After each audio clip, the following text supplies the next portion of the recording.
Channel made जेईएक्स। मेरा नाम है राधिका शर्मा एंड मैं हूं आपकी केमिस्ट्री एजुकेटर। सो स्टूडेंट्स, आज के इस पीवाईक्यू सेशन में हम लोग डिस्कस करने वाले हैं chemical equilibrium and ionic equilibrium both. तो इसमें जो पीवाईक्यूज रहेंगे बेटा वो इक्विलिब्रियम चैप्टर से रहेंगे एंड वी नो दैट हर साल इस चैप्टर में से क्वेश्चंस पूछे जाते हैं, चाहे केमिकल का पोर्शन हो चाहे आयनिक का पोर्शन हो, दोनों पोर्शन में से सवाल पूछे जाते हैं।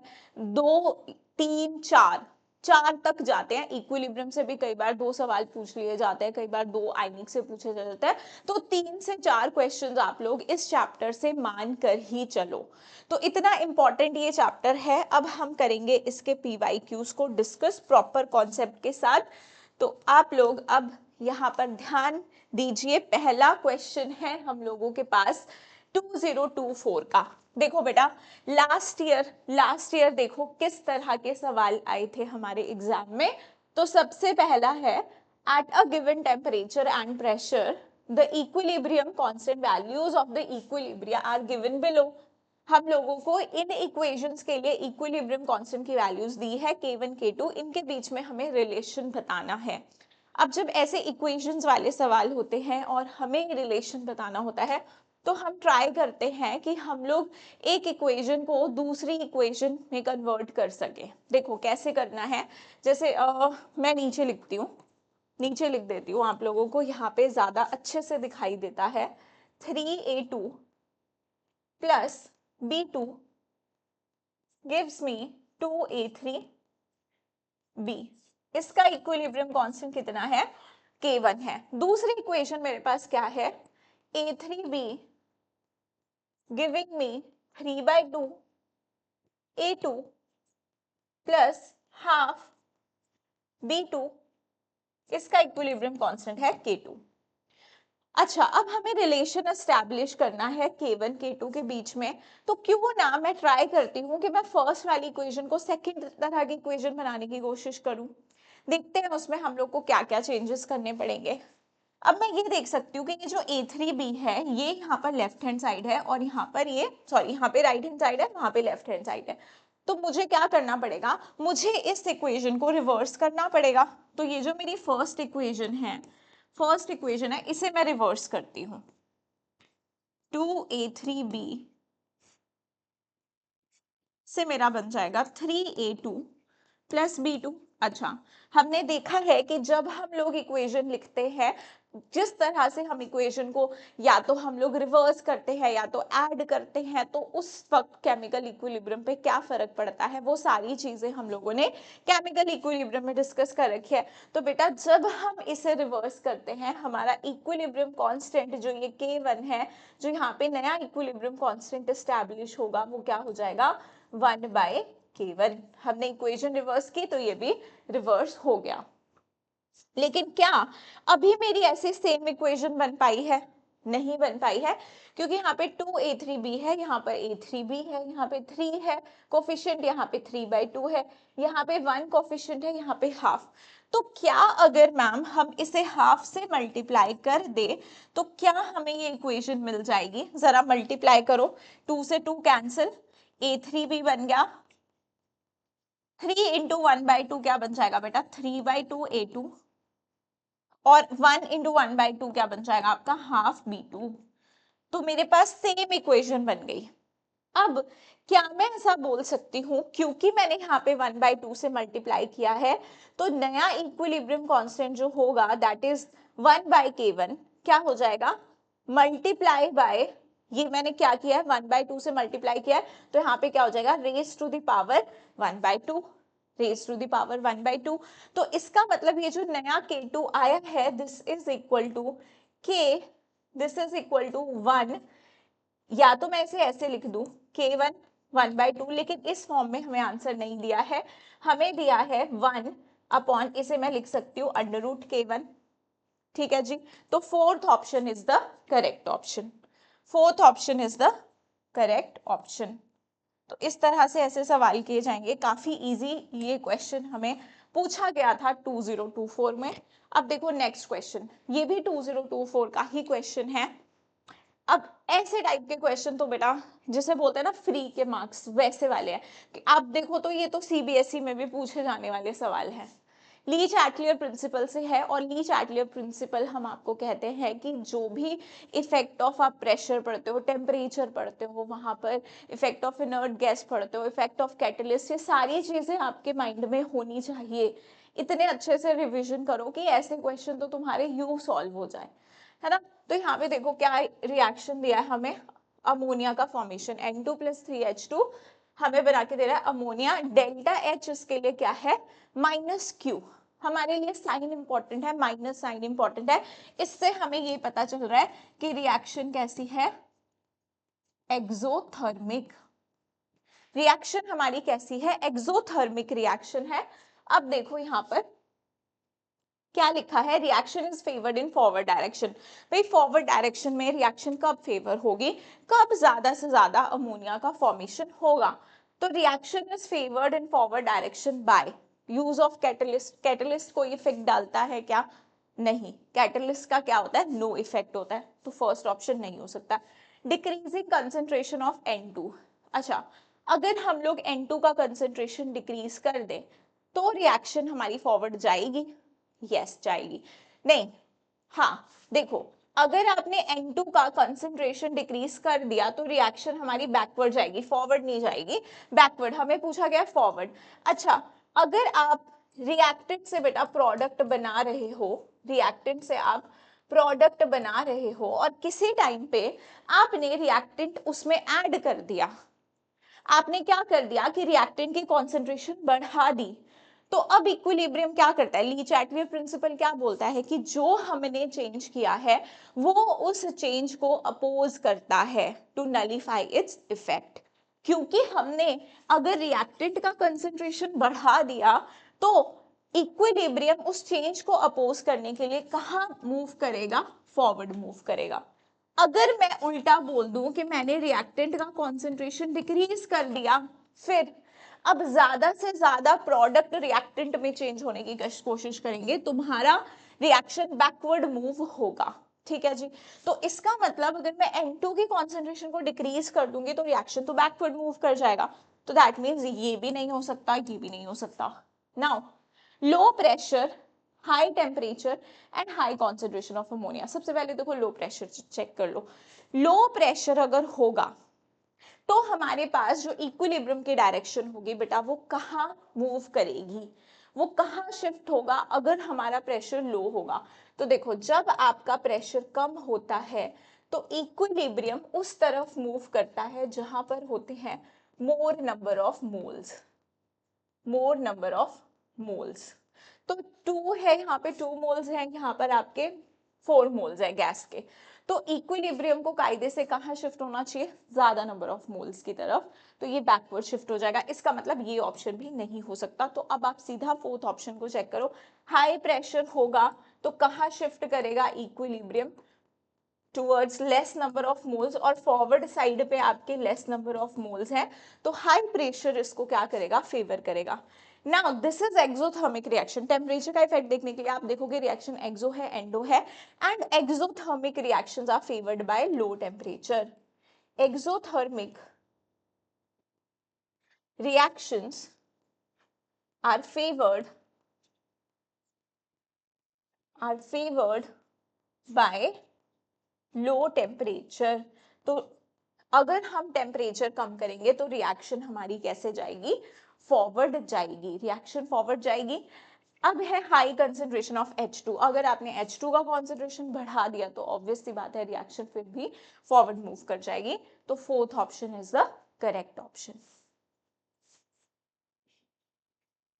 नाउ सॉल्युबिलिटी से क्वेश्चन है, देखो अब ये तो आप लोगों को पता ही है बेटा जी कि हर साल सॉल्युबिलिटी का क्वेश्चन आता ही आता है।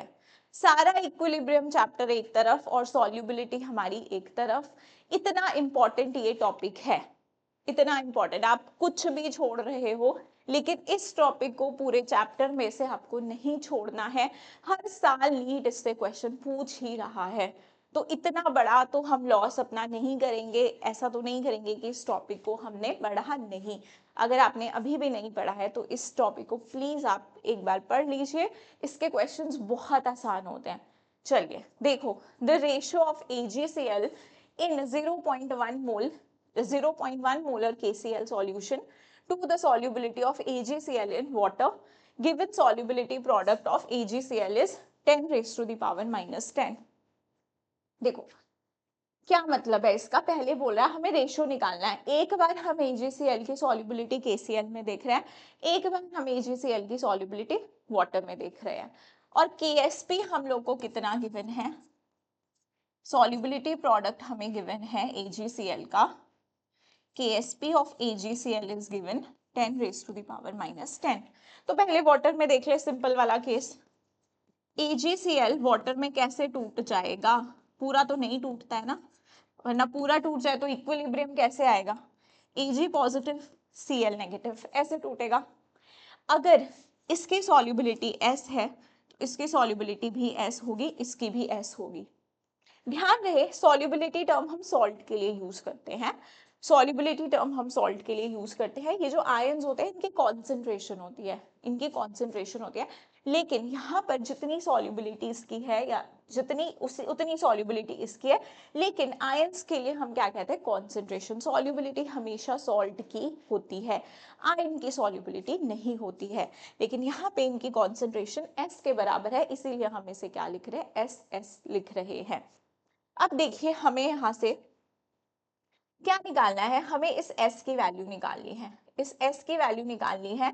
तो कैसे निकालोगे, KSP is equal to S, Ag positive की कॉन्सेंट्रेशन, Cl नेगेटिव की कॉन्सेंट्रेशन कितनी है, S कितनी है, S तो आ जाएगा S स्क्वायर आ जाएगा। अब यहां से तुम्हारा S क्या आ जाएगा, अंडर रूट KSP, और बेटा जी KSP कितना है हमारा, 10 raise to the power minus 10, तो ये कितना आ जाएगा, 10 raise to the power minus 5। या आप अंडर रूट हटा के ऐसा भी लिख सकते हो, अगर आपको लगता है कि कैसे निकालना अंडर रूट, तो आप इसको ऐसा भी लिख सकते थे, ऐसे भी लिख सकते थे, ठीक है, एक ही बात है। तो 10 रेज फिर तो आप कर लेते ना इजिली, कि क्या आ जाएगा यहाँ पे -5 आ जाएगा, तो आपके पास आ गया 10 रेज टू द पावर -5। चलो ये निकाल लिया आपने सॉल्युबिलिटी, ये आपकी S की वैल्यू आ गई, सॉल्युबिलिटी ऑफ AgCl की वैल्यू आ गई किस में बेटा, वाटर में। अब AgCl इन 0.1 मोलर KCl, इसको कैसे करेंगे, तो AgCl ऐसे ही टूट रहा है आपका जैसे पहले टूट रहा था, Ag positive plus Cl negative में। अब साथ में तुम्हारा क्या टूट रहा है, KCl। KCl is a strong electrolyte, है ना। तुम्हारे पास कुछ सॉल्ट्स देखो, अकॉर्डिंग टू सॉल्युबिलिटी कुछ सॉल्ट हमारे स्ट्रॉन्ग होते हैं, कुछ स्पेरिंगली सॉल्युबल होता है। तो AgCl is a sparingly soluble salt, जो कि पूरी तरह से डिसॉल्व नहीं होता है, लेकिन KCl पूरी तरह से आयनाइज हो जाता है ना भाई, K positive plus Cl negative, है ना। चलो अब जरा देखो कि हमें बोला कि 0.1 मोलर है आपका KCl, 0.1 मोलर, तो ये भी 0.1 होगा, ये भी 0.1 होगा, और ये हमें नहीं पता, इसकी सॉल्युबिलिटी हमें नहीं पता, ये नहीं पता। तो अब ये देखो, जब आप AgCl में KCl मिक्स करोगे तो कहीं ना कहीं Cl नेगेटिव की कॉन्सेंट्रेशन बढ़ जाएगी। Cl नेगेटिव आयन की कॉन्सेंट्रेशन अगर बढ़ जाएगी तो यहाँ पे तो इक्विलिब्रियम नहीं आ रहा है, क्योंकि ये तो पूरा आयनाइज हो रहा है, ये सॉल्ट तो आपका कैसा है, पूरी तरह से आयनाइज होने वाला, ये बेचारा कम आयनाइज होता है, इसके जीवन में इक्विलिब्रियम होता है ना। अब यहाँ क्या होगा, क्योंकि Cl नेगेटिव आयन की कॉन्सेंट्रेशन बढ़ चुकी है तो इक्विलिब्रियम बैकवर्ड शिफ्ट होने लग जाएगा। अगर ये बैकवर्ड शिफ्ट होने लगेगा तो यहाँ पर एक नई कॉन्सेंट्रेशन डेवलप होगी, S डैश, और यहाँ पे भी ये S डैश, क्योंकि ये पीछे की तरफ जा रहा है। तो तुम्हें नहीं लगेगा कि Cl नेगेटिव की कॉन्सेंट्रेशन और कम हो जाएगी, यार ये पहले ही वीक था, ये पहले ही कम टूट रहा था सॉल्ट, स्पेरिंगली सॉल्युबल सॉल्ट था, अब क्योंकि इक्विलिब्रियम आने की वजह से और बैकवर्ड मूव कर रहा है, तो तुम्हें नहीं लगता कि यहाँ पर इसकी जो कॉन्सेंट्रेशन है वो और कम हो जाएगी, इस आयन की कॉन्सेंट्रेशन।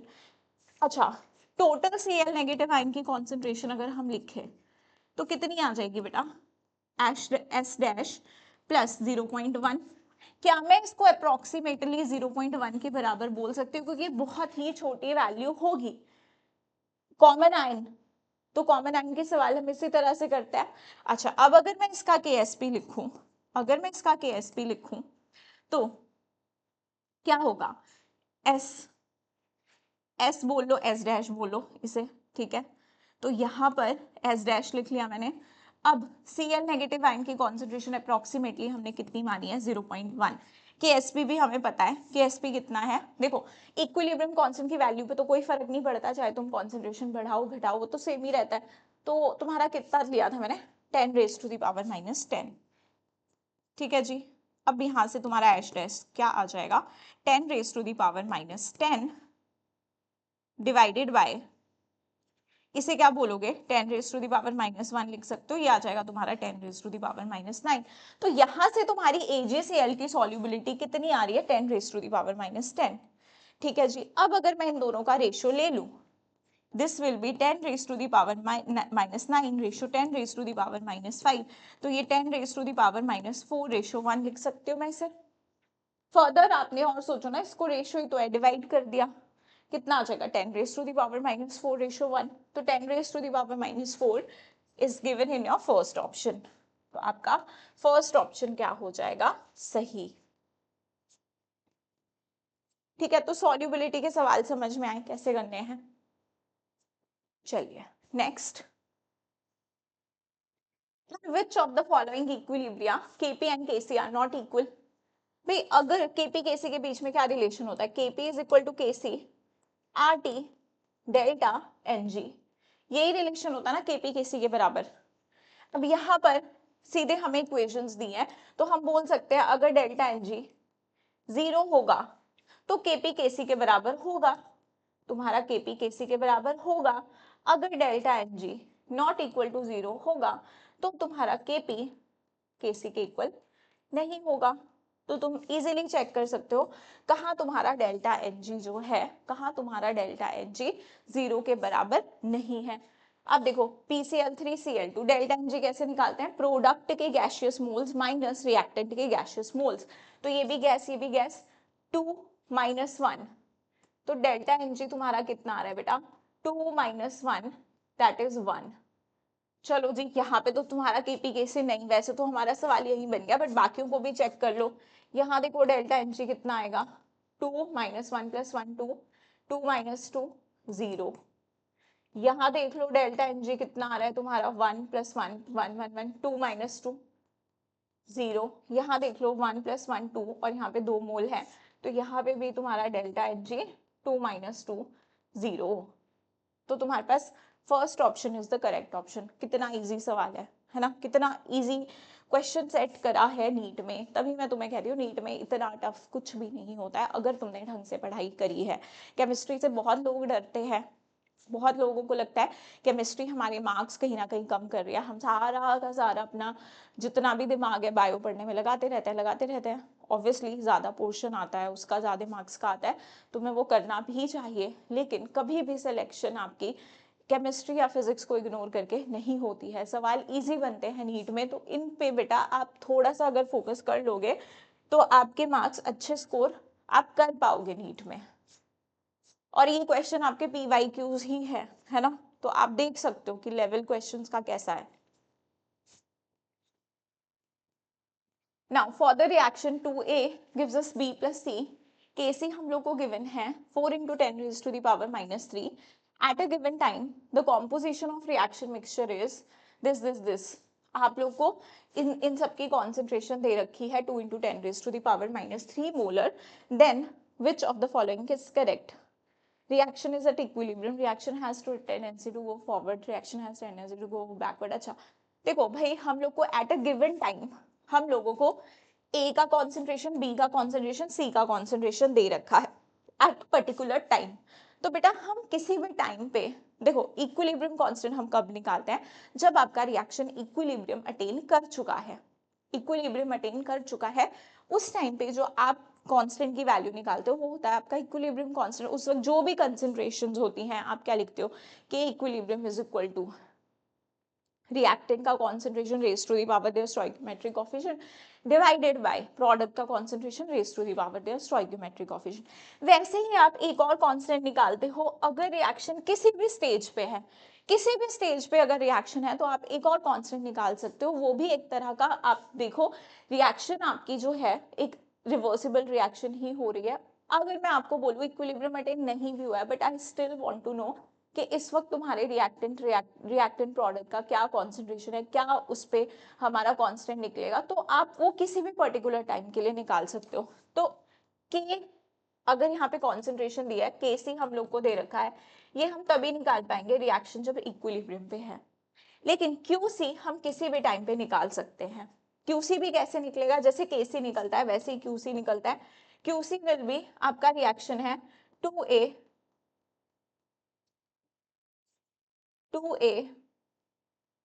बी प्लस सी। इसके लिए अगर मैं क्यू सी लिखूं तो दिस विल बी बी का कॉन्सेंट्रेशन, सी का कॉन्सेंट्रेशन डिवाइडेड बाय ए का concentration raise to the power stoichiometric coefficient 2।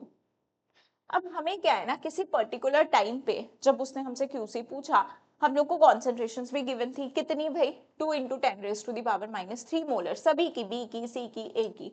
तो B 2 into 10 raise to the power -3, ये भी 2 into 10 raise to the power -3, नीचे 2 into 10 raise to the power -3 का square.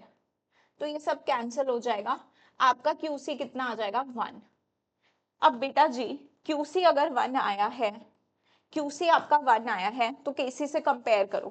QC मुझे केसी से बड़ा लग रहा है, क्यूसी मुझे केसी से बड़ा लग रहा है। और रिएक्शन को तो देखो विद टाइम इक्विलिब्रियम अटेन करना ही है, इक्विलिब्रियम अटेन करना ही है। एग्जैक्टली अगर हम देखें तो क्यूसी भी क्या है, प्रोडक्ट की कॉन्सेंट्रेशन अपॉन रिएक्टेंट की कॉन्सेंट्रेशन।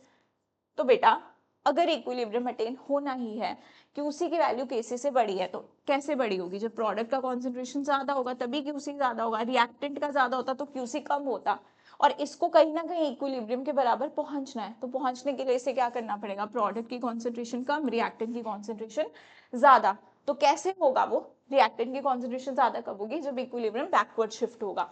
तो reaction has a tendency to go backward. जब आपका क्यूसी केसी से बड़ा होता है तो रिएक्शन तुम्हारी बैकवर्ड शिफ्ट होती है, बैकवर्ड मूव होती है। ठीक है, समझ में आई ये बात, देखो इसे।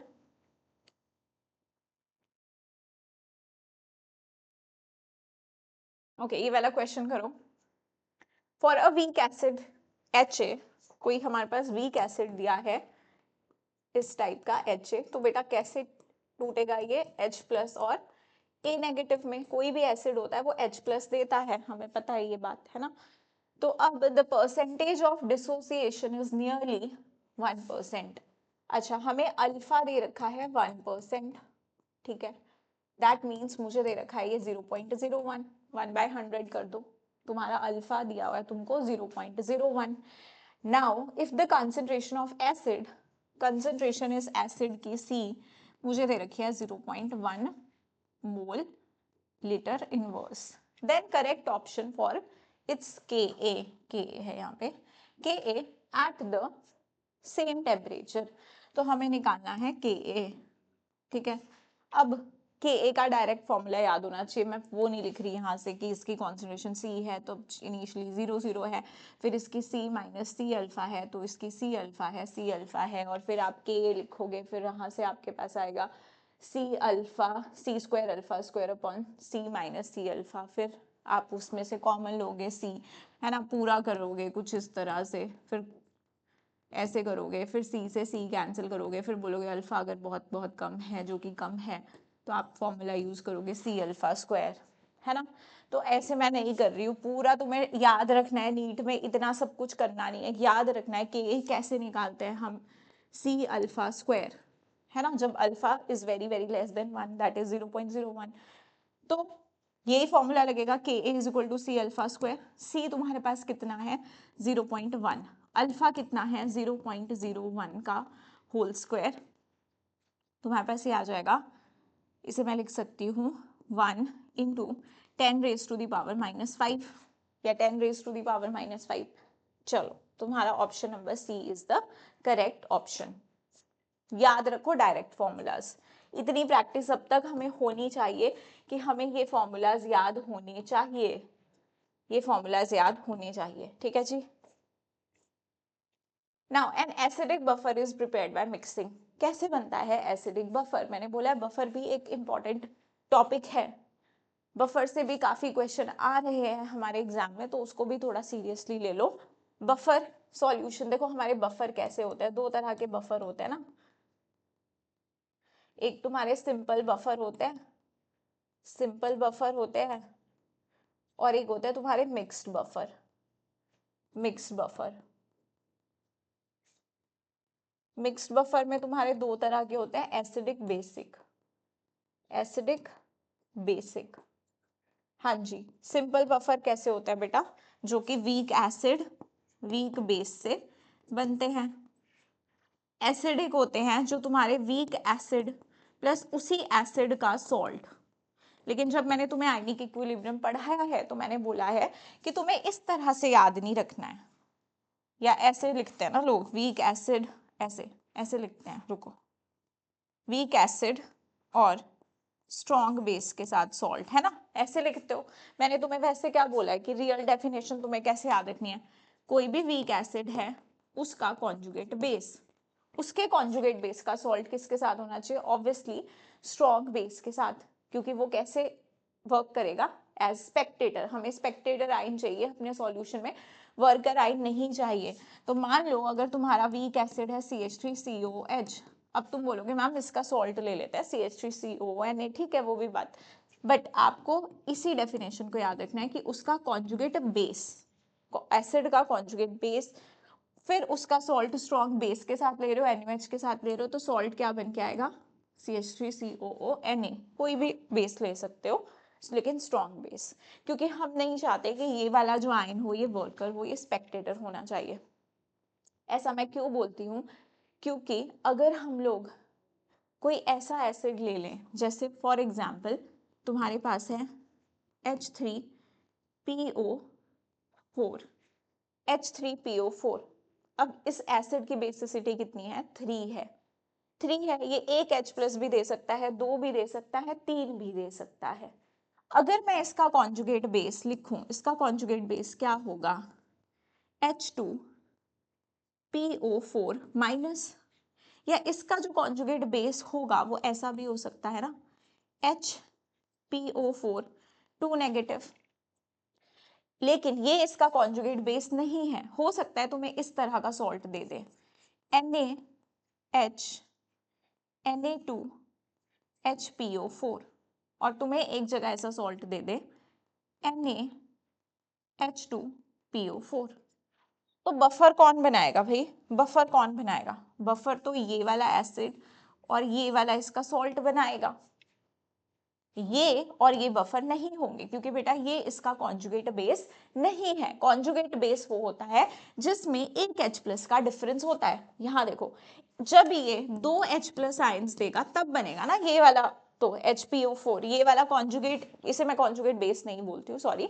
ये स्पीशीज आपकी तब बनेगी जब ये 2 H प्लस देगा, और हमें पता है एक एसिड में और एक कॉन्जुगेट बेस में एक H प्लस का डिफरेंस होता है, तो दैट मीन्स ये इसका कॉन्जुगेट बेस है, तो हमें इसका सॉल्ट चाहिए। बट अगर तुमने ये डेफिनेशन को रट्टा मारा कि वीक एसिड और उसी का वीक एसिड का स्ट्रॉन्ग बेस के साथ सॉल्ट, तो तुम्हें तो फिर तुम तो इसको भी बोलाओगे ना, H3PO4 एंड Na2HPO4, तुम इसको भी बफर बोल के आ जाओगे, क्योंकि हमें लगेगा अच्छा यही वीक एसिड का तो सॉल्ट है। तो टेक्निकली जो डेफिनेशन है वो इस तरह से होनी चाहिए कि वीक एसिड और उसका कॉन्जुगेट बेस का सॉल्ट, ठीक है जी। तो ये बात मेरी यहाँ पे तुम ध्यान रखोगे। हो सकता है वो क्वेश्चन को थोड़ा सा और ट्विस्ट करके थोड़ा और अच्छा टाइप का क्वेश्चन तुमसे पूछ ले, तो ये चीज तुम याद रखोगे। वैसे यहाँ पे ये क्वेश्चन तुम्हारा सिंपल था, तुम्हें ये जो डेफिनेशन याद रहती है इससे भी हो जाता। तुम्हारे पास है weak acid and it's salt with strong base, हाँ जी, तो ये ऑप्शन सही है। इक्वल वॉल्यूम इक्वल मोलर नहीं होते हैं weak acid weak base, strong acid नहीं होता है, स्ट्रॉन्ग एसिड नहीं होता है, तो CD ऑप्शन नहीं हो सकते हैं। बात क्लियर है ना हमें?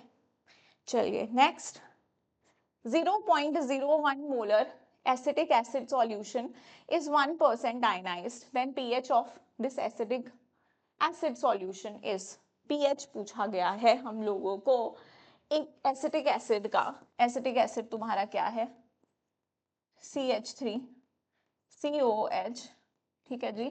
1% आयनाइज हो रहा है, 5% से कम आयनाइज हो तो हमें पता है अल्फा मतलब very very less than 1, CH3COO negative plus H plus. तो हम अपना फॉर्मूला H प्लस आयन की कॉन्सेंट्रेशन डायरेक्टली अपने फॉर्मूला से निकाल सकते हैं, C अल्फा। अब किसी को समझ में नहीं आता कि सी अल्फा कैसे आ जाता है, तो बेटा कैसे करते थे हम लोग, शुरू में इसकी ही कॉन्सेंट्रेशन होगी, ये तो 0 0 होंगे ना, शुरू में ही थोड़ी ना यार, तुम रिएक्टेंट लेते हो, प्रोडक्ट बनने में टाइम तो लगता है ना, शुरू में ही थोड़ी प्रोडक्ट आ जाता है। तो शुरू में तुम्हारे पास सिर्फ रिएक्टेंट था, धीरे धीरे क्या हुआ, इसमें से मान लो कुछ अमाउंट टूटा, क्योंकि इसका स्टोइक्योमेट्री रेशियो 1, ये स्टोइक्योमेट्री 1 है। अगर यहाँ से x टूटेगा तो ये भी x बनेगा, ये भी x बनेगा। अगर यहाँ पे 2 होता, 1 मोल के जाने से 2 मोल बनता है, तो x के जाने से 2x बनता। ये मोल कॉन्सेप्ट में पढ़ते हो बहुत अच्छे से। अब मैं इसको x नहीं लिखते, इसको C अल्फा लिखा होता है, अल्फा के टर्म्स में लिखा होता है ना, क्योंकि हमें अल्फा गिवन रहता है तो हमारे लिए सवाल करने में आसानी होती है ना, वहीं से। x क्या है बेसिकली, अल्फा होता क्या है बेटा, ये अल्फा जो है ये होता क्या है, कितने मोल्स डिसोसिएट हुए डिवाइडेड बाय टोटल मोल्स। भाई कितने मोल्स डिसोसिएट हुए, x मोल यहाँ से डिसोसिएट हुए, तो क्या मैं लिख सकती हूँ x मोल डिसोसिएटेड। इनिशियल मोल कितने थे बेटा, c मोल थे, c में से x गए, तो अल्फा होता क्या है, dissociated moles divided by total moles, तो x बाय c। x कितना आ गया तुम्हारा, c अल्फा। इसीलिए हम इसको यहाँ पे x ना लिख के c अल्फा, तुम रट्टा मार ले तो c अल्फा लिखा होता है, ये मतलब है भाई c अल्फा का। तो यहाँ पे C अल्फा बनेगा C अल्फा, क्योंकि स्टोइक्योमेट्री 1 है। अगर 2 होती फिर बनता 2C अल्फा, यहाँ पे बनता 2C अल्फा, ठीक है जी। तो H प्लस साइन का कॉन्सेंट्रेशन कितना आ गया, C अल्फा। हम अल्फा के टर्म्स में क्यों लिख रहे हैं, क्योंकि हमें अल्फा गिवन होता है ना क्वेश्चन करने में, तो अल्फा को यूज करना पड़ेगा। तो भाई C कंसेंट्रेशन हमें दे रखी है, C की वैल्यू दे रखी है 0.01 अल्फा। अल्फा मुझे कितना दे रखा है 1%, इसको मैं चेंज कर लूंगी डिवाइडेड बाय 100, तो कितना आ जाएगा 0.01। यहाँ से कितना आ जाएगा 10⁻⁻⁴। अभी तो H प्लस की कॉन्सेंट्रेशन निकली है, pH तुम्हारा कैसे निकलेगा, pH is equal to minus log 10⁻⁻⁴। ठीक है जी, 4 आगे आ जाएगा log 10 1, तो कितना आ जाएगा pH तुम्हारा आ जाएगा 4, pH आ जाएगा 4, डी ऑप्शन हो जाएगा तुम्हारा करेक्ट। ठीक है, इतनी बात क्लियर है। चलो नेक्स्ट क्वेश्चन पे मूव करते हैं फिर। हमारा नेक्स्ट क्वेश्चन है, Kp for the following reaction is 3 at 1000 kelvin. Kp दिया है और ये रिएक्शन भी दी हुई है, और पूछा है what will be the value of Kc for the reaction at the same temperature. तो बेटा ध्यान रहे, Kp Kc का relation is very very very very important. Kp Kc का रिलेशन याद होना चाहिए, क्योंकि तुम्हें Kc दे रखा है, तुमको Kp पूछा है, या Kp दिया है Kc पूछा है, कुछ भी हो सकता है ना। तो तुम्हारे पास, तुम्हें पता है Kp is equal to Kc del R T, Kp is equal to Kc R T delta Ng। जल्दी से रिएक्शन का डेल्टा Ng निकाल दो। ये गैस है, ये सॉलिड है, ये गैस है, तो गैस के मोल्स लेते हैं, ये 2 - 1, कितना आ जाएगा तुम्हारा डेल्टा Ng, 2 - 1 दैट इज 1। गलती से इसके भी मत काउंट कर लेना। अब 1 आ गया, तो मैं इसको ऐसा लिख सकती हूँ, Kp is equal to Kc into R T, 1 ही है ये। चलो अब तुम्हें क्या पूछा गया है, तुम्हें पूछा गया है Kc, तो Kc क्या आ जाएगा तुम्हारा, Kp upon are T. Kp कितना दे रखा है 3, आर कितना लोगे दे रखा है, गिवन है तुमको 0.083, और टेम्परेचर कितना है 1000। ठीक है, मतलब ये बच जाएगा तुम्हारा 3/83। ठीक है, अब आगे पहले पॉइंट लगाना पड़ेगा, तो 0.0 एक और 0 लगेगा, तो समथिंग आएगा ये तुम्हारा, यहाँ पे देख लो ऑप्शन में, ऑप्शन से देख सकते हो। 3.6 तो नहीं आ सकता ना, ऑब्वियसली तुम 83 से डिवाइड करोगे जब 3 को, तो पहले तो पॉइंट लगाओगे ना, तो ये आएगा तुम्हारा 0.036। ठीक है, अब तुम पॉइंट शिफ्ट करोगे, इस फॉर्मेट में तुम्हें आंसर नहीं दिया है तो तुम किस फॉर्मेट में करोगे, 3.6 इंटू 10⁻⁻², तो आंसर विल बी 3.6 इंटू 10⁻⁻²। देखो पूरा डिवाइड करने की जरूरत भी नहीं होती है, करने को यार तुम कर सकते हो साइड में, है ना, 83 डिवाइडेड बाय 3, फिर तुम्हें पता है कि पॉइंट लगाना पड़ेगा, इससे भी काम नहीं पड़ेगा, एक जीरो और लगानी पड़ेगी, फिर तुम्हें मल्टीप्लाई, देखो तुम्हें ऑप्शन में 3, 3.6, 0.36, 3.6, 3.6 यही दे रखे है ना ऑप्शन, है ना, मतलब ये कुछ ऐसे 3 से जा रहा होगा, तो तुम खुद सोच लो कि 3 पॉइंट समथिंग तो नहीं आ रहा है, 3 पॉइंट समथिंग तो नहीं आ रहा है, 0.03 समथिंग ही आएगा, 6 ही आएगा ऑब्वियसली, ये तो नहीं आ सकता तुम्हारे पास, ये तो नहीं आ सकता, 3.6 तो कहीं से नहीं आ सकता, 0.36 भी नहीं आ सकता, तो इसका मतलब तुम्हारे पास 0.036 आ रहा होगा, फिर उसे तुम इस फॉर्मेट में लिख सकते हो। इतना पूरी कैलकुलेशन करने की भी जरूरत हमें नहीं होती है, कई बार हमारा टाइम सेव हो जाता है। ठीक है जी, अब नेक्स्ट क्वेश्चन देखो, the pH of the solution containing 50 ml each of 0.1 molar sodium acetate and 0.01 molar acetic acid is, ठीक है जी, P के A भी दे रखा है हमें, पहचानो ये, सबसे पहले ये पहचानो ये क्वेश्चन है किस टॉपिक का, फिर तो तुम फॉर्मूला लगाओगे। कौन से टॉपिक का क्वेश्चन है फिर, देखो जी, ये है तुम्हारा बफर का क्वेश्चन, ये है तुम्हारा बफर का क्वेश्चन, कैसे पहचाना मैंने, pH of the solution containing 50 ml each of sodium acetate दे रखा है मुझे, मतलब मुझे CH3COONA दे रखा है, ये क्या है, एक सॉल्ट है, एक सॉल्ट है, और साथ में मुझे दे रखा है एसिटिक एसिड CH3COOH, ठीक है, दोनों की कॉन्सेंट्रेशन दे रखी है, इसकी भी, तो ऑब्वियसली वीक एसिड और उसका सॉल्ट अगर प्रेजेंट है तो बफर का क्वेश्चन हुआ, सिर्फ सॉल्ट अगर है तो फिर सॉल्ट हाइड्रोलिसिस का क्वेश्चन है, सिर्फ और सिर्फ आपके पास अगर वीक एसिड गिवन है तो आपके पास नॉर्मली उससे क्या करना है, ऑस्टवर्ड डाइल्यूशन लॉ आपको लगाना है, सिंपल क्वेश्चन यही है, और तो क्वेश्चन कुछ यहाँ से बनेगा नहीं, तो इतना पहचानना सीख लो कि क्वेश्चन कौन से टॉपिक का है। अब अगर बफर का क्वेश्चन है और मुझसे पूछा गया है पीएच पूछा है, कौन सा बफर है भाई, एसिडिक बफर, एसिडिक बफर के लिए पीएच का फॉर्मूला याद रखो, डेरिवेशन हमने करी है, जिसको डेरिवेशन देखनी है वो देख सकता है, मैंने आयनिक इक्विलिब्रियम में आपको डराइव करके भी बताई है, लेकिन एग्जाम में बेटा डायरेक्ट फॉर्मूला याद होना चाहिए। डायरेक्ट फॉर्मूला क्या है, pKa प्लस लॉग सॉल्ट की कॉन्सेंट्रेशन डिवाइडेड बाय तुम्हारे एसिड की कॉन्सेंट्रेशन। अगर यहाँ पर तुम्हें निकालना होता वीक एसिड, अगर तुम्हें वीक यहाँ पे एसिडिक बफर दिया, अगर बेसिक बफर दिया होता तो उस केस में पीओएच निकलता, पीओएच का फॉर्मूला क्या हो जाता, पीकेबी प्लस लॉग सॉल्ट का कॉन्सेंट्रेशन डिवाइडेड बाय बेस का कॉन्सेंट्रेशन। फॉर्मूला याद रखना, इतना डिफिकल्ट नहीं है। पीके कितना दिया है भाई, 4.57 लॉग सॉल्ट की कॉन्सेंट्रेशन कितनी है, सोडियम एसिटेट 0.010, एसिड की कॉन्सेंट्रेशन है 0.01, ठीक है, ये पॉइंट से पॉइंट कैंसिल, ऊपर आ गया log 10, log 10 कितना होता है 1, 4.57 प्लस 1 ये कितना आ जाएगा तुम्हारे पास 5.57, ठीक है, पीएच कितना आ गया 5.57 आ गया। सिंपल क्वेश्चन है, बस फॉर्मूला जिसको आता है वो कर लेगा, जिसे ये पता चल गया क्वेश्चन कौन से टॉपिक का है, क्या बन सकता है, ज्यादा अगर तुम्हें वीक एसिड का पीएच निकालने को बोला है तो अपना ऑस्टवर्ड डाइल्यूशन लॉ, अगर सॉल्ट है क्वेश्चन में सिर्फ सॉल्ट है, कोई उसके साथ एसिड नहीं है, अकेला सॉल्ट है तो सॉल्ट हाइड्रोलिसिस का क्वेश्चन है, अगर आपके पास सॉल्ट के साथ साथ कोई वीक एसिड या वीक बेस प्रेजेंट है तो इसका मतलब बफर का क्वेश्चन है।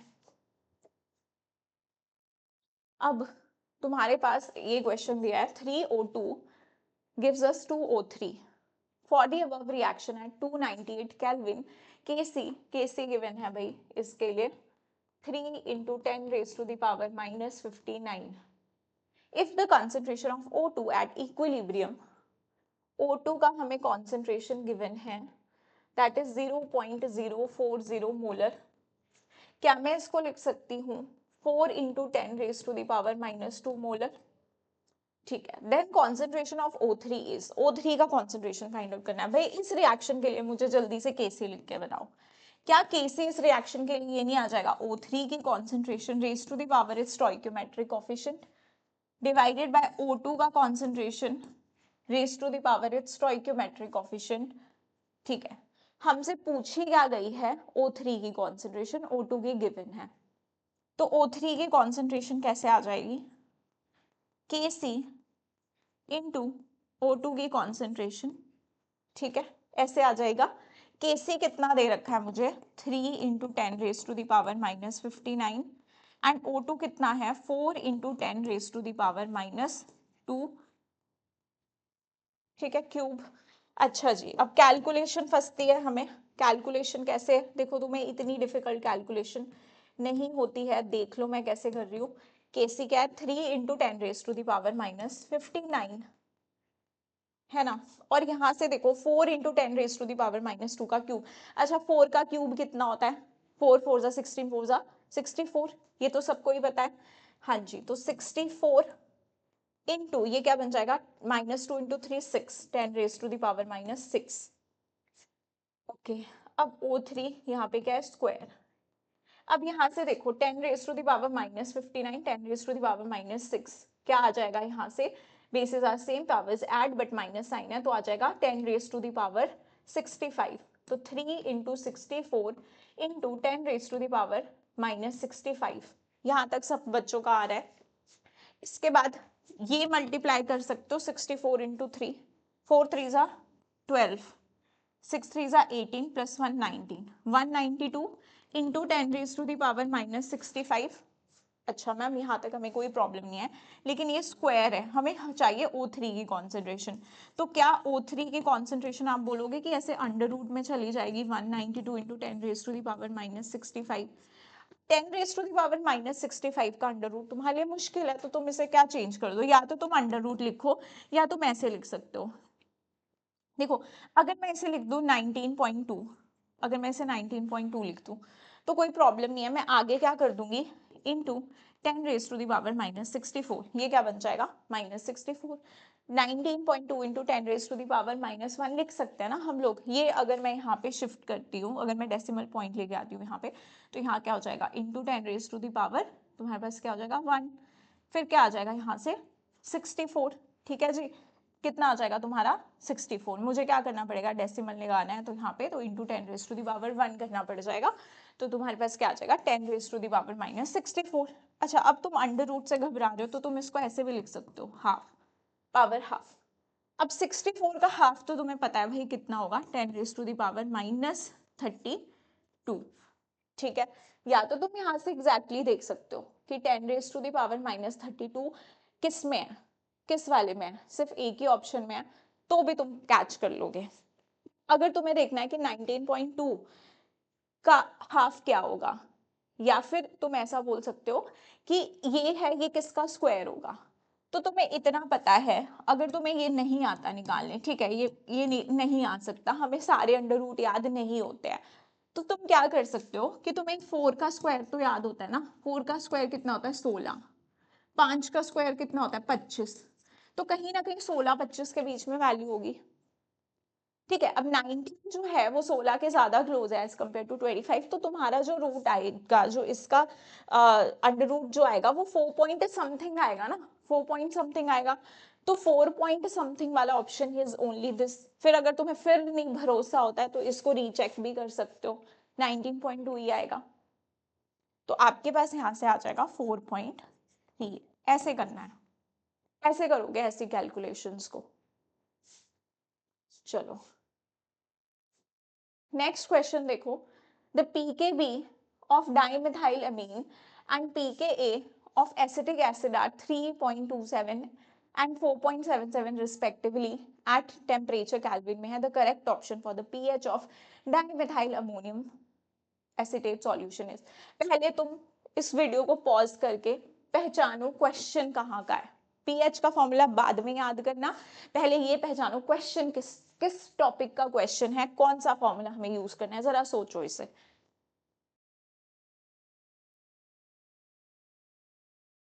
क्वेश्चन हमारा है किसका, देखो ध्यान से, सॉल्ट का क्वेश्चन है ये। सॉल्ट का पीएच हमसे पूछा गया है। डाइमिथाइलेमीन क्या होता है? डाइमिथाइलेमीन एक बेस होता है। ये तुम्हारे पास क्या है? एक वीक बेस है। और ये तुम्हारे पास क्या है? एक वीक एसिड है।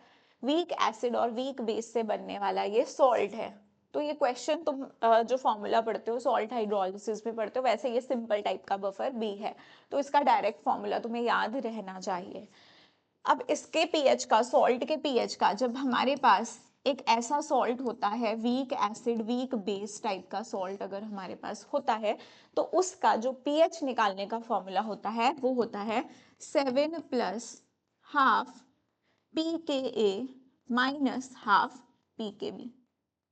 ठीक है, मैंने शॉर्ट ट्रिक भी डिस्कस करी है वन शॉट में। सॉल्ट हाइड्रोलिसिस में हम इसको डिस्कस करते हैं, वहां पे मैंने आपसे शॉर्ट ट्रिक भी डिस्कस करी है कि कैसे आप सारे सॉल्ट हाइड्रोलिसिस के फॉर्मूलाज को याद रखोगे।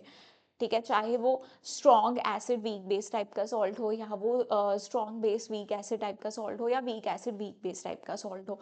तो हमने वहाँ पे एक टेबल बनाया था, वहाँ पे मैंने आपको H प्लस आयन का फॉर्मूला, पीएच का फॉर्मूला, हर फॉर्मूले को याद रखने का तरीका बताया था। तो खैर अभी हमारे पास क्या है, पीएच का फॉर्मूला कुछ इस तरह का है। तो 7 प्लस हाफ pKa, pKa कितना दिया है भाई मुझे, the pKb for dimethyl is this and pKa is 4.77, pKa है 4.77 माइनस pKb कितना है 3.27। ध्यान रहे इसको pKb मत pK मत लिखाना, इसको pK देख लिया करो। पहले तुमको डाइमिथाइलेमीन बेस का दिया है, pKb दिया है तुमको पहले, बाद में pKa दिया है। चलो अब इसे सॉल्व करो। ये कैलकुलेशन इतनी टफ तो नहीं है। यहाँ पे तुम्हारे पास क्या आ जाएगा, 2.38। ठीक है, आगे भी बट मैं यहाँ इतने डेसिमल प्लेस तक करूंगी। अब 2 1 जा 2, आगे जा 1 6 और 3, 1.63 के करीब है ना, इतना कर लो बस। 7 प्लस 2.38 माइनस 1.63 कितना आ जाएगा ये, 8 माइनस 3 5, और यहाँ से गया 13 माइनस 6, तुम्हारे पास कितना हो गया 7। ठीक है जी, तो 0.75 के करीब आ रहा है तुम्हारा। ठीक है, तो अपने पास यहाँ से तुम्हारा जो आंसर हो गया दैट विल बी 7.75, 7.75। हाँ जी, तो 7.75 इज योर करेक्ट आंसर। देखो एक बार next question, find out the solubility of NiOH twice in 0.1 molar NaOH given that the ionic product of NiOH twice is 2 into 10 raised to the power minus 15। ठीक है जी, हमें क्या बोला है, solubility find out करने के लिए बोला है निकल हाइड्रोक्साइड का NiOH ट्वाइस का। तो ये कैसे टूटेगा बेटा, Ni2 plus plus 2 OH negative में। अब हम लोगों को बोला है सॉल्युबिलिटीज की फाइंड आउट करने के लिए इन 0.1 मोलर NaOH। ध्यान रहे साथ में तुम्हारे पास NaOH भी है, ये क्या है, एक स्ट्रॉन्ग बेस है तो पूरी तरह से आयनाइज होगा। ठीक है जी, अब तुम फिर से देखो वही तुम्हारा कॉमन आयन इफेक्ट, यहाँ पर आपको NaOH का कॉन्सेंट्रेशन 0.1 मोलर दिया है, तो ये भी OH नेगेटिव आयन 0.1 मोलर, ये भी तुम्हारा 0.1 मोलर। यहाँ से कॉमन कौन सा आयन है भाई, ये वाला आयन कॉमन है। तो OH नेगेटिव आयन की कॉन्सेंट्रेशन कितनी हो गई, अगर मैंने इसकी कॉन्सेंट्रेशन, इसकी सॉल्युबिलिटी को S बोला है, देखो यहाँ पे मैं लिख रही हूँ 0.1 मोलर, यहाँ पे इसकी जो कॉन्सेंट्रेशन है उसे मैं S मान रही हूँ। सॉल्युबिलिटी की बात हम कब करते हैं, सॉल्युबिलिटी एक तरह की क्या है तुम्हारी, कॉन्सेंट्रेशन ही है, मोलैरिटी के बराबर ही होती है, सॉल्युबिलिटी भी मोलैरिटी के बराबर होती है। लेकिन मोलैरिटी हम किसी भी सॉल्यूशन की निकाल सकते हैं, लेकिन सॉल्युबिलिटी हम सिर्फ एक सैचुरेटेड सॉल्यूशन की निकाल सकते हैं। तो सैचुरेटेड सॉल्यूशन में है तो एक तरह की मोलैरिटी, लेकिन इसे हम सॉल्युबिलिटी बोलते हैं, जबकि यहाँ हम सॉल्युबिलिटी नहीं बोल सकते क्योंकि सॉल्युबिलिटी हम सिर्फ और सिर्फ सैचुरेटेड सॉल्यूशन की ही निकालते हैं। ठीक है बेटा, अब यहाँ पे S, ये भी S, तो OH नेगेटिव आयन की कॉन्सेंट्रेशन क्या होगी, S प्लस 0.1। लेकिन बेटा ये S तुम्हारा, ये इसकी अगर कॉन्सेंट्रेशन बढ़ गई, अगर OH नेगेटिव आयन की कॉन्सेंट्रेशन बढ़ेगी तो इक्विलिब्रियम बैकवर्ड शिफ्ट होगा तो ये दोनों मिलके ज्यादा ज्यादा रिएक्टेंट बनाएंगे और इसका कॉन्सेंट्रेशन कम हो जाएगा S डैश के करीब। तो ये अब ये और कम हो गया, पहले ही ये बेचारा बहुत कम टूटता है, अब ये और कम हो गया तो हम बोल सकते हैं अप्रोक्सीमेटली OH नेगेटिव आयन का कॉन्सेंट्रेशन 0.1 ले ले, क्योंकि बहुत कम है ना इसके कंपैरिजन में। तो अगर मुझे KSP लिखना हो तो मैं क्या लिख सकती हूँ, S इंटू, इसके लिए क्या लिखूंगी, इसके लिए देखो क्या लिखूंगी, 2S का स्क्वायर, ऐसे ही लिखते हैं ना हम लोग, S और साथ में हम लोग क्या लिखेंगे, अब इसकी सॉल्युबिलिटी अगर, सॉरी मैंने यहाँ पे गलत कर दी एक चीज, अगर मैंने इसकी सॉल्युबिलिटी को S माना है तो इसकी S और इसका स्टोइकोमेट्रिक कोएफिशिएंट कितना है 2, तो ये क्या हो जाएगा 2S, ठीक है, इसकी नई कॉन्सेंट्रेशन कुछ 2S डैश समझ लो। तो यहाँ पे तुम्हारे पास मैं ये बोल सकती हूँ कि ये जो है तुम्हारा 0.1 के बराबर है, 0.1 के बराबर है, क्योंकि ये चीज तो और कम हो गई ना, क्योंकि जब इसकी कॉन्सेंट्रेशन OH नेगेटिव आयन की कॉन्सेंट्रेशन बढ़ी, क्योंकि कॉमन आयन था, तो ये रिएक्शन बैकवर्ड मूव होने लग गई, तो ये वाला जो OH नेगेटिव आयन था ये और कम हो गया, और KSP हम इसके लिए तो लिख नहीं सकते, सिर्फ इसके लिए लिखेंगे जहां पे इक्विलिब्रियम आता है। तो क्या मैं इसे ऐसे लिख सकती हूँ, S raise to the power stoichiometric coefficient 1 है, raise to the power stoichiometric coefficient 2 है। अच्छा जी, तो हमारे पास यहां से बेटा जो हमारे पास 2S प्लस 0.1 जो इसकी कॉन्सेंट्रेशन थी वो 0.1 के बराबर है, तो मैं इसे लिख सकती हूँ S is equal to 2S कितना है 0.1 का स्क्वायर, ऐसे लिख सकते हैं हम लोग। अच्छा, अब मुझे यहाँ से क्या दे रखा है, मुझे आयनिक प्रोडक्ट मतलब KSP ही दे रखा है एक तरह से 2 into 10 raise to the power -15, तो क्या मैं यहाँ से S कैलकुलेट कर सकती हूँ, yes, S will be 2 into 10 raise to the power -15, और ये क्या आ जाएगा 0.1 इंटू 0.1, उसे मैं क्या लिख सकती हूँ 10 रेज टू द पावर -2, तो क्या मैं इसे लिख सकती हूँ 2 into 10 raise to the power -13, ये ऊपर चला जाएगा ना, ठीक है, तो हमारे पास क्या आ गया 2 into 10 raise to the power -13 molar, ये आ गई आपकी सॉल्युबिलिटी। तो ऐसे टाइप के क्वेश्चंस बहुत ज्यादा पूछे जा रहे हैं, प्लीज इनको अच्छे से अटेम्प्ट करिए। Now which among the following salt solution is basic in nature, पहला सॉल्ट है अमोनियम सल्फेट, किस किस से बन के मिला होगा, यहाँ पे सल्फेट है तो मतलब H2SO4 कैसा है स्ट्रॉन्ग एसिड, और अमोनिया तो वीक बेस ही है, तो एक ये कैसा है strong acid weak base type salt. Ammonium nitrate मतलब ये अमोनिया वीक बेस है, और HNO3 तुम्हारा ये HNO3 होगा, नाइट्रेट कहाँ से होगा HNO3 से, तो स्ट्रॉन्ग एसिड है इसमें। सोडियम एसीटेट मतलब NaOH है, तुम्हारा NaOH है और एसिटिक एसिड है, मतलब strong base weak acid type का सॉल्ट है। ये कैसा है NH3 प्लस, ये क्या है तुम्हारा क्लोराइड HCl से आ रहा होगा, तो मतलब weak base strong acid type of salt है। तुमसे पूछा हुआ है बेसिक कौन होगा, तो बेसिक वही होगा ना जिसमें स्ट्रॉन्ग एसिड होगा, स्ट्रॉन्ग बेस होगा और वीक एसिड होगा, मतलब ये। तो सोडियम एसिटेट तुम्हारा कैसा होगा बेसिक सॉल्यूशन होगा, क्योंकि इसमें कैसा है स्ट्रॉन्ग बेस है वीक एसिड है, तो उसका इफेक्ट ज्यादा रहेगा, बेसिक होगा तुम्हारा ये particular salt. Now solubility product of for a salt of type AB is 4 into 10 raised to the power -8. What is the molarity of a standard solution?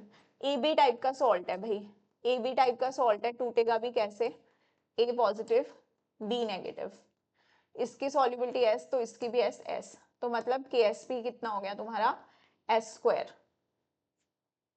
तुमसे सॉल्युबिलिटी पूछी हुई है, मोलैरिटी मतलब एक तरह से सॉल्युबिलिटी पूछी हुई है, तो S is equal to under root KSP है ना, तो अब यहाँ पे क्या हो जाएगा तुम्हारा अंडर रूट KSP कितना है 4 into 10 raise to the power -8, तो कितना आ जाएगा 2 into 10 raise to the power -4 is your mole per litre is your solubility. Solubility molarity में तुम्हें फिर से बोल रही हूँ कोई फर्क नहीं है, बस सॉल्युबिलिटी टर्म हम सैचुरेटेड सॉल्यूशन के लिए यूज कर लेते हैं, है वो एक तरह की मोलैरिटी। मोलैरिटी को अगर सैचुरेटेड सॉल्यूशंस के लिए यूज किया जा रहा है तो उसे सॉल्युबिलिटी बोल देंगे, बट मोलैरिटी हम किसी भी सॉल्यूशन के लिए यूज कर देते हैं, लेकिन मोलैरिटी को सॉल्युबिलिटी तभी बोलेंगे जब सॉल्यूशन सैचुरेटेड है। ठीक है जी, यहाँ तक बात क्लियर हुई? अब नेक्स्ट क्वेश्चन देखो, hydrolysis of sucrose is given by the following reaction: sucrose plus H2O gives us glucose plus fructose. If equilibrium constant Kc is 2 into 10 raised to the power 13 at 300 Kelvin, the value of delta Rg naught at the same temperature will be. तो तुम्हें मैंने ये thermodynamics में भी formula बताया था, delta G not, और equilibrium में भी पढ़ते हैं इस फॉर्मूला को, दो जगह पढ़ते हैं, तुम्हें याद रहना चाहिए formula. Delta G not is equal to minus R T L N K, ये फॉर्मूला है। ठीक है, होता क्या है basically, delta G is equal to delta G not plus R T L N K, लेकिन इक्विलिब्रियम पे तुम्हें पता है क्यू होता है, यहाँ पे इक्विलिब्रियम पे तुम्हारा डेल्टा जी जीरो हो जाता है, एल एन इस क्यू किसके बराबर होता है, इक्विलिब्रियम कांस्टेंट के बराबर। तो फॉर्मूला तुम्हारा क्या बन के आ जाएगा, delta G not minus R T L N K. हाँ जी, तो आर की वैल्यू देखो यहाँ पे कितनी ले रखी है हर ऑप्शन में, 8.314। देखो माइनस साइन तो आना ही है, तो ऊपर वाले दो ऑप्शन तो वैसे ही रूल आउट हो गए। टेम्परेचर कितना है, 300 केल्विन, 300, और के कितना है, 2 into 10 raise to the power 13। तो इसको सॉल्व करने की कोई जरूरत नहीं है क्योंकि इन्होंने सॉल्व नहीं किया, आंसर इसी टर्म में दिया है, माइनस 8.34 इंटू 300 यूनिट्स लगाए हैं साथ में, और ये एल एन है, ठीक है, ये एल एन है, 2 into 10 raise to the power 13। तो तुम्हें इसी फॉर्म में आंसर दिया है, तो कोई ज़रूरत नहीं है इसको फर्दर सॉल्व करने की, वरना हम लॉग लेके फिर सॉल्व कर रहे होते हैं, एल एन को लॉग में कन्वर्ट करते, बट यहाँ पे ऑलरेडी आंसर इस फॉर्मेट में दिया है, तो हमारे लिए अच्छा है, नहीं कैलकुलेशन करनी पड़ेगी इस पूरे की, तो ये ही फाइनल आंसर होगा। सिंपल सा क्वेश्चन है, फॉर्मूलाज अगेन फिजिकल में आप एक बार चैप्टर पढ़ते हो, हर चीज़ें बहुत डिटेल में पढ़ते हो, लास्ट में जब आप अपना माइंड मैप बनाते हो, शॉर्ट नोट्स बनाते हो, तो वहां पर आप लिखते हो इन फॉर्मूलाज को जो आपको पता है कि डायरेक्ट हमें याद होने चाहिए एग्जाम टाइम पे।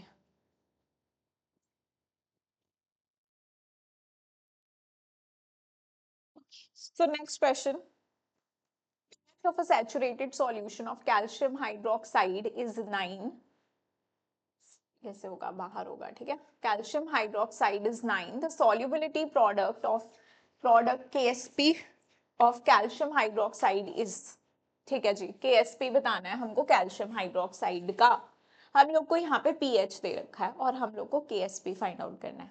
कैसे करेंगे, देखो सबसे पहली बात है कि तुम्हें कैल्शियम हाइड्रोक्साइड का फाइंड आउट करना है केएसपी, तो ये कैसे ब्रेक होगा, calcium 2 plus 2 OH negative ion, अगर इसकी सॉल्युबिलिटी S है तो इसकी S और इसकी 2S होगी। अगर मुझे यहाँ से S की वैल्यू कहीं से पता चल जाए तो that means I can find out KSP also. अब बेटा जी हमको POH हम लोग को नहीं, पीएच दे रखा है, हमको पीएच दे रखा है 9, क्या मैं पीओएच निकाल सकती हूँ, यस, 14 माइनस 9 कितना आ गया, 5 आ गया, तुम्हारा पीओएच कितना आ गया यहाँ पर, 5 आ गया। अब अगर पीओएच 5 है तुम्हारा तो OH नेगेटिव आयन की कॉन्सेंट्रेशन तुम्हारी कितनी हो जाएगी, 10 रेज टू द पावर -5, है ना, OH नेगेटिव आयन की कॉन्सेंट्रेशन क्या हो जाएगी, 10 रेज टू द पावर -5। इसका मतलब ये जो OH नेगेटिव आयंस है इनकी कॉन्सेंट्रेशन तो 2s है, इसका मतलब 2s बराबर 10 रेज टू द पावर -5, तो यहाँ से s कितना आ जाएगा, 10 raise to the power by 2।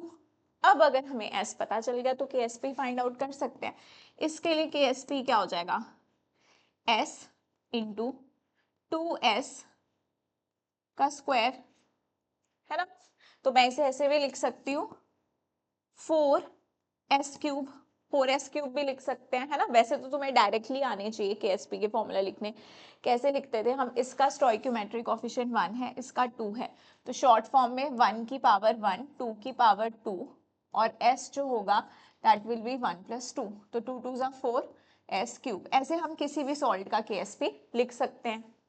अच्छा अब तुम लोग के पास s है तुम लोग के पास s का वैल्यू है, s कितना है 10⁻⁵/2 का क्यूब, तो कितना हो जाएगा 4 इंटू ये हो जाएगा 10⁻⁻15, 2 2 4 2 8। अब मैं इसे कट कर सकती हूँ 1/2, 1/2 को क्या लिख सकती हूँ 0.5 इंटू 10⁻⁻15। देखो जी, अब आंसर हमारा A option is the correct, 0.5 into 10⁻⁻15। Note down कर लो इसे।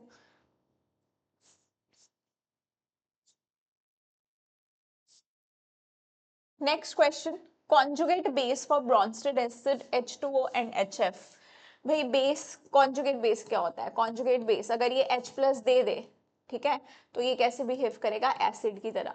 जो इधर स्पीशीज आ जाएगी एक H प्लस देने के बाद, वो क्या हो जाएगी? तुम्हारी कॉन्जुगेट बेस। सिमिलरली अगर HF से एक H प्लस निकाल दिया जाए तो ये जो F नेगेटिव बनेगा ये इसका होगा कॉन्जुगेट बेस। तो OH negative and F negative तुम्हारे यहाँ पर क्या होंगे? कॉन्जुगेट बेस, जिसमें एक H प्लस का डिफरेंस होता है। Okay, which will make basic buffer. ठीक है, अब हमें क्या दे रखा है यहाँ पे बेटा? हम लोगों को वॉल्यूम दे रखा है, हम लोग को कॉन्सेंट्रेशन दे रखी है, हम लोग को पहचानना है कि यहाँ पर कौन हमारा बेसिक बफर बनाएगा। बेसिक बफर बनेगा कैसे? एक बार फिर से याद कर लो, जब हम डब्बे में एक वीक बेस डालेंगे, एक वीक बेस डालेंगे, एक वीक बेस ऐड करेंगे और उस वीक बेस का स्ट्रॉन्ग एसिड के साथ सॉल्ट, है ना, उसका कॉन्जुगेट एसिड होगा, उसका सॉल्ट होगा। तो जब ये चीज होगी, हमारी दोनों चीजें प्रेजेंट होगी, तब हम क्या बोलेंगे? वो बफर है। दोनों चीजों का प्रेजेंट होना जरूरी है। तो अगर मैं ए ऑप्शन की बात करूं, 50 ml ऑफ 0.1 मोलर NaOH, तो क्या मैं इसको मिलीमोल्स में कन्वर्ट कर दूं? मिलीमोल्स कैसे निकाल दूंगी? तुम्हें पता है क्यों मिलीमोल्स निकाल रही हूँ? वॉल्यूम ml में है, तो मोलैरिटी इनटू वॉल्यूम, है ना। नंबर ऑफ मोल्स कैसे निकालते हो? देखो, मोलैरिटी का फॉर्मूला सबको याद है, number of moles divided by volume. तो नंबर ऑफ मोल्स क्या होंगे? Molarity into volume. क्योंकि हाँ वॉल्यूम ml में है, तो मैं क्या कह रही हूँ? Millimoles. 0.1 into 50, that is 5 millimoles, 5 millimoles. ठीक है जी, अब आपके पास यहाँ पर एसिटिक एसिड के, ये तो आगे तुम्हारे NaOH के, किसके मिलीमोल्स आगे? NaOH के। अगर मैं CH3COH के निकाल दूं तो कितने आ जाएंगे बेटा? 0.1 इंटू 25, दैट इज 2.5। अब भाई स्ट्रॉन्ग एसिड के मिलीमोल ज्यादा है, स्ट्रॉन्ग एसिड स्ट्रॉन्ग बेस है, सॉरी, हमें तो स्ट्रॉन्ग बेस थोड़ी ज्यादा चाहिए होता है। हमें तो एसिडिक बफर या बेसिक बफर जब हम बनाते हैं तो हमें तो वीक बेस की कॉन्सेंट्रेशन ज्यादा चाहिए होती है। इसके 5 मिलीमोल, इसके 2.5 मिलीमोल, तो ये तो बफर नहीं बना सकता। दूसरा ऑप्शन चेक कर लो जरा, 100 ml, इसके मिलीमोल्स निकाल दूं मैं, किसके मिलीमोल्स? एसिटिक एसिड के। तो मिलीमोल्स ऑफ एसिटिक एसिड कितने आएंगे? कितने आएंगे भाई? 0.1 इंटू 100, ये आ जाएंगे तुम्हारे 10। अगर मैं बात करूं यहाँ पर मिलीमोल्स, मिलीमोल्स ऑफ NaOH, तो NaOH कितने आ जाएंगे तुम्हारे? अगेन 0.1 इंटू 100, तो ये भी कितने आगे? 10 मिलीमोल। भाई दोनों के ही मिलीमोल बराबर हैं, दोनों के ही मिलीमोल बराबर हैं, तो भी नहीं बन सकता। अब दोनों के मिलीमोल बराबर है, तो मुझे बताओ यहाँ पे ऐसा, पहली बात है कि इधर इस ऑप्शन को इतना चेक करने की जरूरत भी नहीं है। तुमसे जब बेसिक बफर पूछा है तो एटलीस्ट तुम्हारे पास वीक बेस तो होना चाहिए, यहाँ तो स्ट्रॉन्ग बेस है, तो ये सब कैलकुलेट करने की भी जरूरत नहीं है। भाई जब तुम्हारे पास है ही नहीं वीक बेस, तो तुम चेक कैसे कर सकते हो? यहाँ पे भी तुम्हारे पास स्ट्रॉन्ग बेस है, तो चेक करने की भी जरूरत नहीं है। अब ये यहाँ पे तुम्हें दिख रहा है वीक बेस, यहाँ पे तुम्हें दिख रहा है वीक बेस, तो इसका मतलब यहाँ हो सकता है यहाँ पे भी स्ट्रॉन्ग बेस है। अच्छा, ये कैलकुलेशन मैंने फिर भी करके बता दी, तो इसका मतलब ये नहीं है तुम्हारे काम नहीं आएगी। मान लो उसने तुमको 2-3 जगह या 2 जगह भी तुमको वीक बेस दे रखा है, फिर तुम्हें कैलकुलेशन करनी पड़ेगी फिर तुम्हें कैलकुलेशन करनी पड़ेगी कि कितना हमारे पास वीक बेस बचा या कितना हमारे पास उसमें स्ट्रॉन्ग एसिड है, तब जाके तुम्हें समझ में आएगा कि हमारे पास क्या सॉल्ट और वीक बेस दोनों प्रेजेंट होंगे या नहीं होंगे। तब तुम बता पाओगे कि हाँ ये बनेगा हमारा बफर या नहीं बनेगा। वैसे तो डायरेक्टली भी देख के कर सकते थे, बट अब देख लो, थर्ड ऑप्शन देख लो। अगर मैं बात करूं मिली मोल्स ऑफ HCl की, मिली मोल्स ऑफ HCl की, तो कितने आ जाएंगे भाई?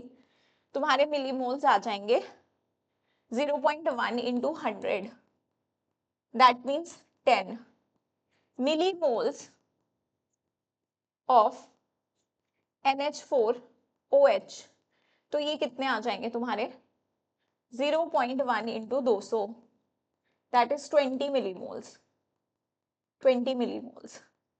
अब देखो बेटा, बेस के मिलीमोल ज्यादा हैं, तो अगर मेरा NH4OH और HCl मिलके NH4Cl सॉल्ट बना भी ले तो तुम्हें पता है कम अमाउंट में कौन है? HCl, तो ये पूरा कंज्यूम हो जाएगा।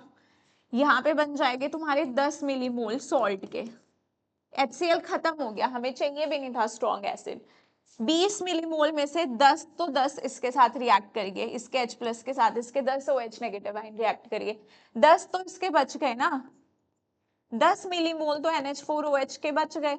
तो इसका मतलब अब जो तुम्हारा ये मैंने डब्बा बनाया था शुरू में, उसमें NH4OH है, वीक बेस है, साथ में सॉल्ट भी है HCl, तो खत्म हो गया है तुम्हारे पास, उसी बेस का सॉल्ट भी है, तो ऑब्वियसली बफर बनाएगा। ठीक है, तो ऐसे ऑप्शंस को रूल आउट कर लेना, टाइम सेव हो जाएगा। जहां पे तुम्हें स्ट्रॉन्ग बेस दिखे, स्ट्रॉन्ग तो चाहिए ही नहीं, वीक एक जगह है, लेकिन अगर एक से ज्यादा जगह भी होता तो ऐसे करके देख लेना कि भाई हमारा वीक बेस बच भी रहा है या नहीं बच रहा है। ऐसा ना हो कि वो पूरा ही खत्म हो रहा, फिर कैसे बनाएगा बफर, तो ये चीज हमें पता होनी चाहिए। चलो नेक्स्ट क्वेश्चन देखो, विच one of the following conditions will favour maximum formation of product in the reaction. ये टाइप का क्वेश्चन हमने स्टार्टिंग में भी किया था, है ना?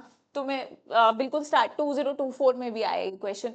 तो ये देख लो 2018 का क्वेश्चन तुम्हारा 2024 में तुम्हारा क्या हुआ है, रिपीट हुआ है, बस इक्वेशन वहां पे अमोनिया वाली थी, यहाँ पे A2B2 कर दिया हुआ है तुम्हारा। तो डेल्टा H कैसा है? नेगेटिव। इसका मतलब लो टेम्परेचर फॉरवर्ड शिफ्ट करेगा इक्विलिब्रियम को, है ना? एक्सोथर्मिक है, एक्सोथर्मिक के लिए क्या होता है? लो टेम्परेचर फेवर करता है। हमें पूछा है मैक्सिमम फॉर्मेशन ऑफ प्रोडक्ट, हम चाहते हैं फॉरवर्ड शिफ्ट करें इक्विलिब्रियम, तो लो टेम्परेचर होना चाहिए। प्रेशर कैसा होना चाहिए? हाई, तभी तो लेस नंबर ऑफ मोल्स की तरफ मूव करेगा, तो low temperature and high pressure. ठीक है, सुबह मतलब सुबह बोल रही हूँ मैं, अभी थोड़ी देर पहले वाला क्वेश्चन है ये। Following solutions were prepared by mixing different volumes of NaOH and HCl of different concentrations. चलो जी, यहाँ पे तुम्हारा मिक्सिंग वाला क्वेश्चन आ गया। पीएच जब हम मिक्स करते हैं, एसिड बेस मिक्स हो रहे हैं भाई, पीएच निकालना है। कैसा पीएच चाहिए हमें?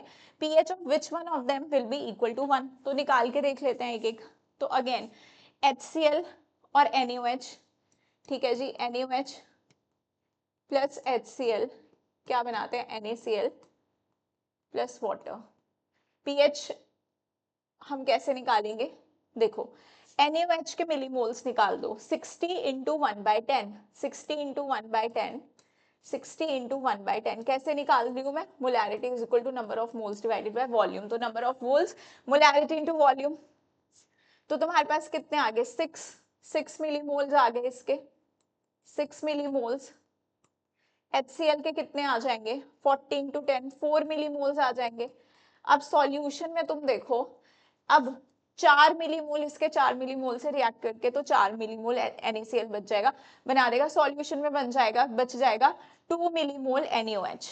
मतलब तुम्हारे पास 2 मिलीमोल NaOH बच गया है, तो तुम OH नेगेटिव आयन की कॉन्सेंट्रेशन निकाल सकते हो, 2 डिवाइडेड बाय टोटल वॉल्यूम। अब ये जो बचा है, हमने दोनों को मिक्स किया, तो जो OH नेगेटिव आयंस बचे हैं वो उस पूरे मिक्सचर में बचे हैं ना, तो वॉल्यूम ऐड हो जाएगा ना 40 प्लस 60, तो कितनी आ जाएगी? 100, 0.2। या फिर इसको ऐसे लिख लो, 2 into 10 raise to the power -2। तो POH क्या आ जाएगा? POH निकलेगा तुम्हारा minus log OH negative ion की कॉन्सेंट्रेशन, इसका मैंने शॉर्ट फॉर्मूला बताया है, ये जो पावर है आगे आ जाएगी माइनस log 2। log 2 कितना होता है भाई?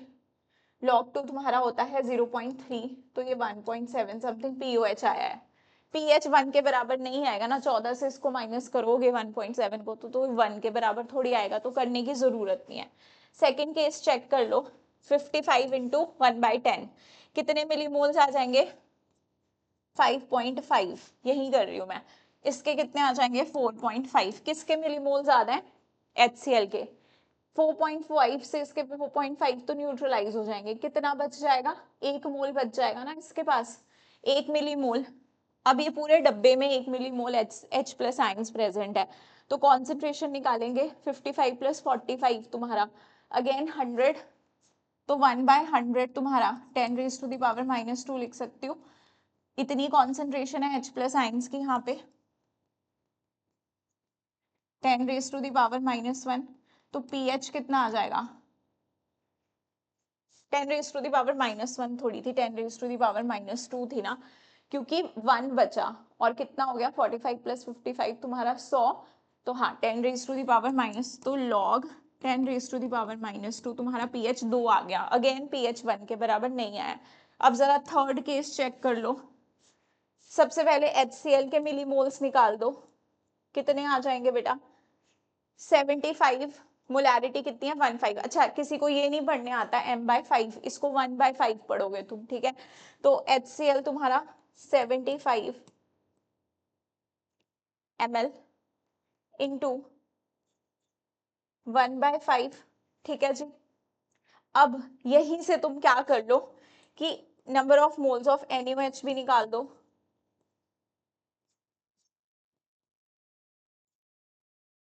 इसको सॉल्व कर लो पहले, ये आ जाएंगे तुम्हारे 15 मिलीमोल आ जाएंगे, 15 मिलीमोल आ जाएंगे। यहाँ पे NaOH के कितने आ जाएंगे? 25 इंटू 1/5, तो ये आ जाएंगे तुम्हारे 5 मिलीमोल, ये आ जाएंगे 5 मिलीमोल।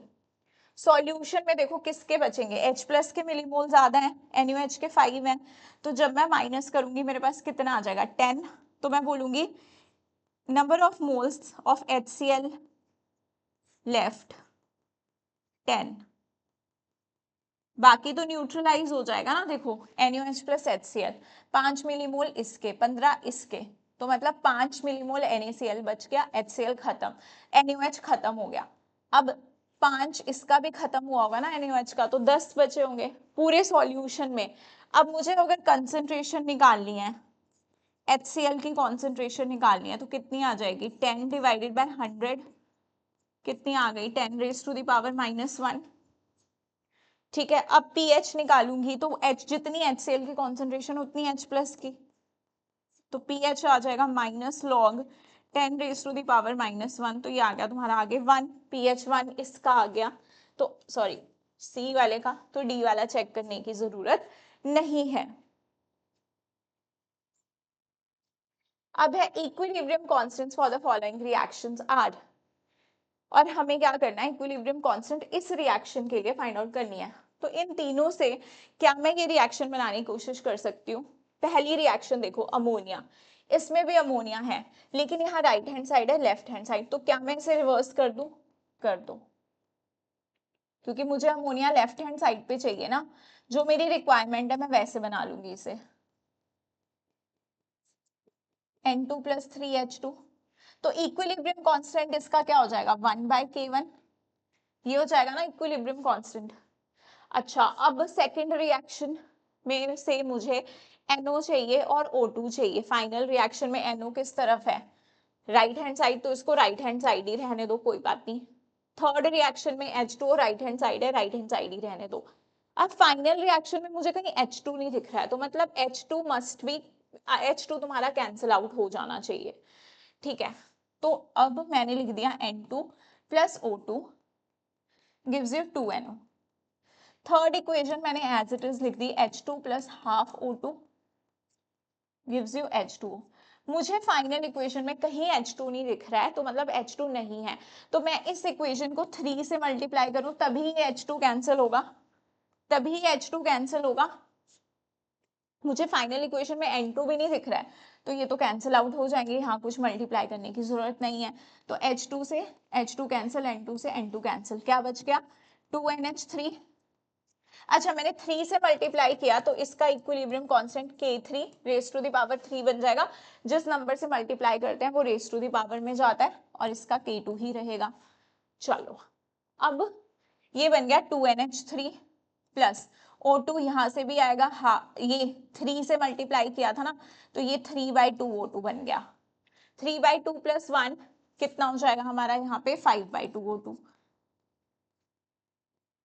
इस तरफ क्या क्या बच गया 2NO और ये 3 से मल्टीप्लाई किया तो यहाँ पे 3 वाटर भी है।